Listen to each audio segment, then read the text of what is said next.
क्या निको पाज ने बदल दी रियल मैड्रिड एकेडमी की किस्मत? ला फैब्रिका का नया गोल्डन एरा। क्या एक खिलाड़ी पूरी अकादमी की किस्मत बदल सकता है? सुनने में अजीब लगता है, लेकिन निको पाज ने कुछ ऐसा ही कर दिखाया। आज यूरोप के बड़े क्लब सिर्फ रियल मैड्रिड की पहली टीम के स्टार्स पर ही नहीं, बल्कि उसकी अकादमी ला फैब्रिका पर भी नजरें गड़ाए बैठे हैं। और सबसे दिलचस्प बात, रियल मैड्रिड अब सिर्फ ट्रॉफियां ही नहीं जीत रहा, बल्कि अपनी अकादमी के खिलाड़ियों से करोड़ों यूरो का मुनाफा भी कमा रहा है।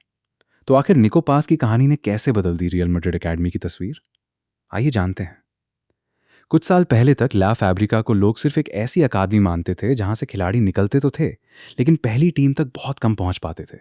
लेकिन फ्लोरेंटिनो पेरेज की सोच अलग थी। उन्होंने एक ऐसा मॉडल बनाया जिसमें अगर किसी खिलाड़ी के लिए पहली टीम में जगह नहीं है तो उसे बेच दिया जाए, लेकिन उसके भविष्य पर क्लब का कंट्रोल बना रहे, यानी बायबैक क्लॉज और सेल ऑन परसेंटेज। अगर खिलाड़ी बाहर जाकर सुपरस्टार बन जाए तो रियल मैड्रिड चाहे तो उसे वापस खरीद सकता है या फिर अगली ट्रांसफर फीस का हिस्सा भी कमा सकता है। यही मॉडल अब क्लब की सबसे बड़ी ताकत बन चुका है। और इस मॉडल का सबसे बड़ा उदाहरण है निको पास। उन्होंने कोमो में शानदार प्रदर्शन करके पूरे यूरोप का ध्यान अपनी तरफ खींच लिया। उनकी तकनीक, विजन, गोल और असिस्ट ने साबित कर दिया कि रियल मैड्रिड एकेडमी सिर्फ खिलाड़ी नहीं बनाती, बल्कि भविष्य के सुपरस्टार तैयार करती है।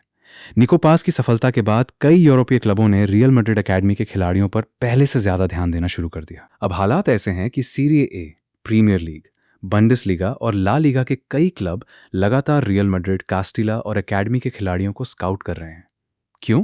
क्योंकि उन्हें पता है कि एला फैब्रिका से निकला खिलाड़ी तकनीकी रूप से मजबूत, टैक्टिकली समझदार और बड़े मैच खेलने के लिए तैयार होता है। यानी अगर आपको भविष्य का स्टार चाहिए तो रियल मैड्रिड एकेडमी सबसे भरोसेमंद जगहों में से एक बन चुकी है। इसका सबसे बड़ा फायदा रियल मैड्रिड को ट्रांसफर मार्केट में मिल रहा है।